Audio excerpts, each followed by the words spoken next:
Assalamualaikum warahmatullahi wabarakatuh. Hai semuanya, kenalin nama aku Khairunisa Al-Amin dengan NPM 2340403033. So, di video kali ini aku bakal bahas mengenai teks proposal.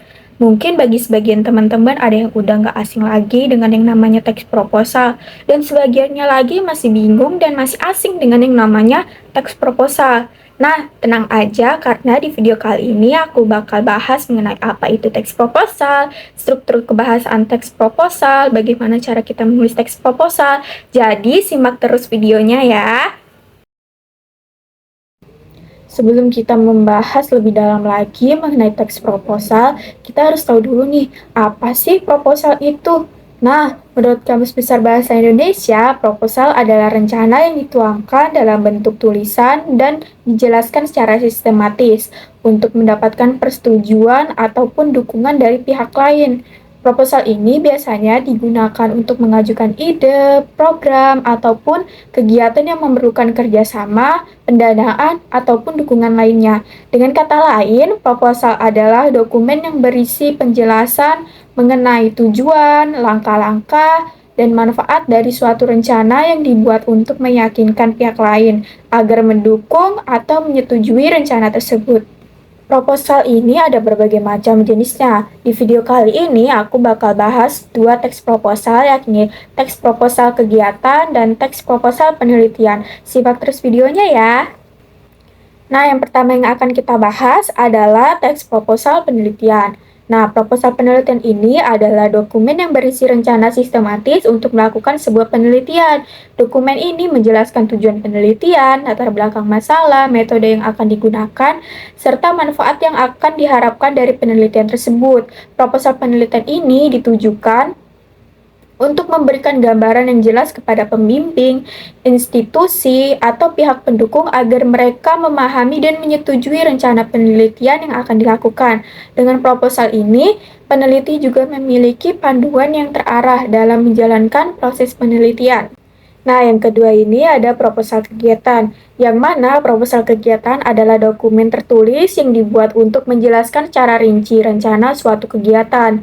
Dokumen ini biasanya berisi informasi tentang tujuan kegiatan, langkah-langkah pelaksanaannya, anggaran yang dibutuhkan, serta manfaat yang ingin dicapai. Proposal kegiatan ini bertujuan untuk memberikan gambaran yang jelas kepada pihak-pihak yang akan mendukung, seperti sponsor ataupun pihak yang akan memberikan izin, sehingga mereka memahami dan dapat mempertimbangkan dukungan yang akan diberikan. Dengan proposal ini, rencana kegiatan bisa disampaikan secara sistematis dan mudah dipahami. Nah, itu tadi penjelasan mengenai proposal kegiatan dan proposal penelitian. Nah, setelah kita mengetahui apa itu teks proposal penelitian dan apa itu teks proposal kegiatan, selanjutnya adalah menelaah mengenai struktur teks proposal. Nah, yang pertama itu adalah struktur dari teks proposal penelitian. Di sini udah aku kasih contoh bentuk dari teks proposal penelitian. Yang pertama, di teks proposal penelitian itu strukturnya ada pendahuluan, yang mana tahapan pendahuluan pada proposal penelitian mengandung unsur latar belakang penelitian, lalu yang kedua rumusan masalah penelitian, yang ketiga tujuan penelitian, dan yang keempat ruang lingkup penelitian, dan yang terakhir ada hipotesis. Nah, tahapan pendahuluan dengan unsur-unsurnya ini berfungsi untuk memberikan latar belakang pemikiran yang menuntun ke arah akan dilaksanakannya penelitian itu, menentukan pokok masalah yang akan diteliti, termasuk pentingnya masalah itu diteliti, dan menentukan tujuan yang akan dicapai melalui pendekatan metode atau teknik-teknik tertentu. Nah, unsur latar belakang penelitian ini dikatakan sebagai logika pemikiran yang menuntun ke arah yang akan dilaksanakannya penelitian itu. Karena pada bagian ini dinyatakan mengapa pokok masalah tertentu perlu diteliti, bagaimana hal itu akan diteliti, baik secara teoritis maupun metodologis, apa yang akan dihasil dari penelitian ini, dan bahkan apa pula akibatnya seandainya hal itu tidak diteliti. Seperti itu. Lalu, struktur teks proposal penelitian yang kedua ada landasan teori dan tinjauan pustaka. yang mana landasan teori berfungsi untuk menyajikan ulasan teoritis dengan memformulasikan sintetis teori yang akan digunakan sebagai dasar pemecahan masalah yang akan diteliti. Di sisi lain, tinjauan pustaka berfungsi untuk menyajikan ulasan-ulasan penelitian yang telah dilakukan sebelumnya, yang kemudian dibandingkan dengan penelitian yang akan dilakukan saat ini. Baik teori maupun penelitian yang diulas diarahkan kepada pemecahan masalah yang diteliti, sehingga setelah penelitian itu selesai, dilakukan, dan hasilnya dilaporkan, diketahui apakah teori tersebut perlu dikembangkan lebih lanjut, dan apakah penelitian ini dapat menutup kekurangan dari penelitian-penelitian sebelumnya. Lalu, struktur teks proposal penelitian yang ketiga itu ada metodologi penelitian, yang mana tahapan metodologi penelitian ini meliputi waktu dan lokasi penelitian, lalu yang kedua sumber data penelitian, yang ketiga ada alur penelitian. Nah, unsur yang pertama yakni waktu dan lokasi penelitian, ini mengandung pengertian bahwa penelitian akan dilaksanakan pada kurun waktu dan di lokasi tertentu. Pada teori tentang metodologi penelitian, kedua hal ini sering dikatakan sebagai latar ataupun setting penelitian. Nah, unsur yang kedua atau sumber data penelitian menunjukkan penjelasan tentang wujud data dan tempat data diperoleh, serta dengan teknik apa data diperoleh dan dianalisis. Dan yang terakhir, unsur yang ketiga yakni alur penelitian merupakan prosedur atau langkah-langkah penelitian. Dari ketiga unsur tersebut, dapat dinyatakan bahwa tahapan metodologi penelitian ini menyajikan pendekatan, metode, dan teknik-teknik penelitian yang akan diterapkan, termasuk langkah-langkah yang akan ditempuh selama penelitian nanti. Lalu yang terakhir dari struktur teks proposal penelitian ada daftar pustaka, yang mana meskipun daftar pustaka ini tidak dimasukkan ke dalam tahapan pada struktur teks proposal penelitian, daftar pustaka merupakan kelengkapan yang sangat penting. Oleh sebab itu, daftar pustaka ini dibahas secara khusus. Model penulisan daftar pustaka yang diikuti secara internasional pada umumnya adalah sistem APA atau sistem Harvard.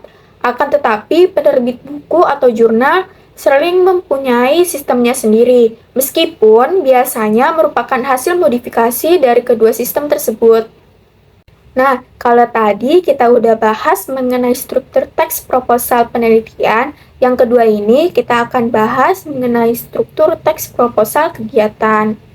Nah, struktur teks proposal kegiatan ini yang pertama itu ada pendahuluan, yang mana tahap pendahuluan ini berisi uraian tentang latar belakang kegiatan yang akan dilaksanakan. Pentingnya kegiatan itu akan dilaksanakan, tujuan, manfaat, dan strategi yang akan digunakan untuk melaksanakan kegiatan tersebut. Lanjut, struktur teks proposal kegiatan yang kedua itu adalah tata laksana kegiatan, yang mana pada tahapan ini menyajikan strategi yang akan dilakukan dalam melaksanakan kegiatan, termasuk langkah-langkah yang akan ditempuh. Dan struktur teks proposal kegiatan yang terakhir itu adalah penutup, yang mana penutup ini digunakan untuk menyampaikan harapan agar setelah diusulkannya proposal kegiatan itu diterima dan menghasilkan sesuatu seperti yang telah direncanakan. Selanjutnya, setelah kita mengetahui mengenai struktur teks proposal, kita akan menganalisis teks proposal. Yang pertama, yang akan kita analisis adalah kebahasaan dari teks proposal. Bahasa dalam teks proposal ini mengandung makna keakanan, yang mana bahasa yang demikian ini menggambarkan bahwa penelitian atau kegiatan yang dimaksud belum dilaksanakan, tetapi direncanakan untuk dilaksanakan. Dengan demikian, proposal dibuat dengan formulasi bahasa khusus yang antara lain ditandai oleh makna keakanan tersebut. Struktur kebahasaan teks proposal biasanya menggunakan bahasa yang formal, jelas, dan terperinci untuk menjelaskan rencana yang diajukan. Proposal harus menggunakan kalimat yang efektif dan tidak bertele-tele agar mudah dipahami oleh pembaca. Selain itu, teks proposal sering menggunakan kata kerja tindakan seperti merencanakan, melaksanakan, ataupun mengembangkan untuk menunjukkan tujuan dan langkah-langkah yang akan dilakukan. Dalam bagian tujuan ataupun latar belakang, Biasanya digunakan kata-kata persuasif untuk meyakinkan pembaca seperti penting, bermanfaat, ataupun strategis. Proposal juga sering menggunakan istilah teknis yang sesuai dengan topik yang dibahas. Namun, tetap dijelaskan dengan jelas jika pembaca kemungkinan tidak familiar dengan istilah tersebut. Dengan bahasa yang sistematis dan terstruktur, proposal menjadi lebih mudah dipahami dan menarik untuk diterima oleh pihak-pihak yang dituju. Nah, setelah kita menganalisis mengenai unsur kebahasaan dari teks proposal, selanjutnya kita akan menganalisis mengenai manfaat dari teks proposal ini. Secara umum, teks proposal ini memiliki beberapa manfaat. Yang pertama itu sebagai panduan pelaksanaan. Proposal membantu memberikan gambaran yang jelas mengenai rencana kegiatan atau penelitian yang akan dilakukan. Dengan adanya proposal, langkah-langkah pelaksanaan dapat dijalankan secara terarah dan sesuai dengan tujuan yang telah ditetapkan. Lalu, manfaat yang kedua untuk meyakinkan pihak lain, yang mana digunakan untuk meyakinkan pihak tertentu seperti sponsor, lembaga, ataupun atasan agar mendukung atau menyetujui rencana yang diajukan. Penjelasan yang sistematis dalam teks proposal menjadi alat untuk menunjukkan bahwa ide atau rencana tersebut layak untuk dijalankan. Lalu, manfaat yang ketiga untuk membantu mendapatkan dukungan. Biasanya teks proposal ini diperlukan untuk mendapatkan sumber daya seperti dana, fasilitas, ataupun kerjasama. Dengan teks proposal yang baik, pihak yang diajak bekerja sama dapat memahami kebutuhan dan manfaat dari rencana tersebut. Lalu, yang kedua sebagai dokumen resmi, yang mana teks proposal ini berfungsi sebagai dokumen resmi yang bisa dijadikan acuan jika terjadinya perubahan, perbaikan, ataupun pertanggungjawaban terkait pelaksanaan rencana yang telah disepakati. Dan yang terakhir adalah sebagai alat evaluasi, yang mana nantinya dapat digunakan sebagai evaluasi dari pelaksanaan rencana. Dengan membandingkan hasil kegiatan ataupun penelitian dengan isi proposal, pihak terkait dapat menilai apakah rencana berjalan sesuai harapan ataupun perlu dilakukan perbaikan. Lalu yang terakhir, kita akan menganalisis mengenai pihak-pihak yang dituju oleh teks proposal.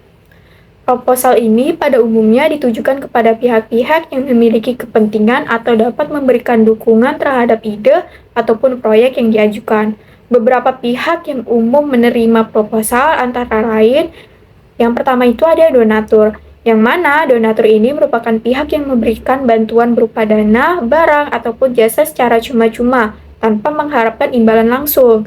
Nah, proposal yang diajukan harus menyoroti dampak sosial ataupun kemanusiaan dari proyek yang akan dilaksanakan. Lalu, pihak yang kedua adalah sponsor, yang mana sponsor merupakan pihak yang memberikan dukungan finansial ataupun sumber daya lainnya dengan harapan mendapatkan keuntungan, seperti peningkatan citra merek ataupun peluang bisnis. Proposal yang ditujukan kepada sponsor ini harus menunjukkan bagaimana sponsor dapat memperoleh manfaat dari keterlibatan mereka dalam proyek. Dan yang ketiga, ada penanggung jawab institusi ataupun organisasi, yang mana pihak yang memiliki wewenang untuk memberikan persetujuan ataupun menolak suatu proyek. Nah, proposal yang diajukan kepada penanggung jawab institusi ataupun organisasi ini harus meyakinkan bahwa proyek tersebut sejalan dengan tujuan dan visi dari suatu organisasi ataupun institusi tersebut. Lalu, pihak keempat yang ditujukan oleh proposal itu adalah lembaga pendanaan, yang mana lembaga pendanaan ini adalah lembaga pemerintah ataupun swasta yang menyediakan dana untuk proyek-proyek tertentu. Nah, proposal yang diajukan kepada lembaga pendanaan ini haruslah memenuhi kriteria dan persyaratan yang ditetapkan oleh lembaga pendanaan. Lalu yang kelima, itu ada investor, yang mana investor ini merupakan pihak yang menginvestasikan dana dengan harapan mendapatkan keuntungan finansial. Proposal yang diajukan kepada investor ini harus menyajikan analisis bisnis yang kuat dan potensi keuntungan yang dapat diperoleh oleh investor. Dan pihak yang ditujukan proposal yang terakhir itu adalah klien, yang mana klien ini merupakan pihak yang membutuhkan produk ataupun jasa yang ditawarkan dalam proposal. Nah, itu tadi penjelasan singkat dari aku mengenai teks proposal. Semoga apa yang telah aku jelaskan kepada teman-teman dapat menjadi ilmu yang bermanfaat. Sekian dan terima kasih. Sampai jumpa di video selanjutnya.